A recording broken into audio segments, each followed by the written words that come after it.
Iran और Israel के बीच संघर्ष विराम सीज फायर को लेकर एक बार फिर तनाव बढ़ता दिखाई दे रहा है।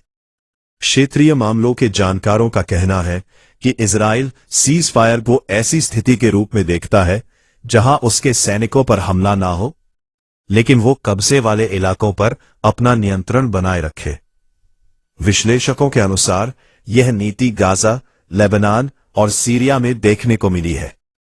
गाजा में सैन्य कार्रवाई के बाद इजराइल ने सुरक्षा क्षेत्रों सिक्योरिटी जोन्स की अवधारणा को आगे बढ़ाया, जबकि लेबनान और दक्षिणी सीरिया के कुछ हिस्सों में भी वो इसी रणनीति का पालन कर रहा है। रिपोर्टों के मुताबिक इजराइल लेबनान में कुछ इलाकों को पूरी तरह खाली क्षेत्र के रूप में बनाए रखना चाहता है। इजरायली नीति निर्माताओं को आशंका है कि यदि लेबनान में कब्जे वाले क्षेत्रों से पीछे हटना पड़ा तो सीरिया में भी ऐसा ही दबाव बन सकता है, जिसे वर्तमान सरकार आकर स्वीकार करने के लिए तैयार नहीं है। इस बीच ईरान और अमेरिका के बीच हुए समझौता ज्ञापन MOU में सभी मोर्चों पर सैन्य गतिविधियों को तत्काल और स्थायी रूप से रोकने की बात कही गई थी। समझौते के तहत दोनों देशों ने एक दूसरे के खिलाफ युद्ध या सैन्य कार्रवाई शुरू नहीं करने की प्रतिबद्धता जताई थी।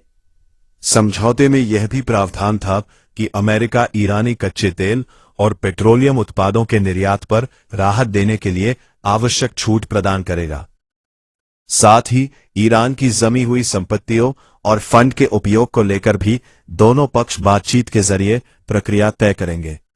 हालांकि ईरानी सेना ने दावा किया है कि इजराइल ने समझौते के पहले अनुच्छेद यानी संघर्ष विराम का उल्लंघन किया है।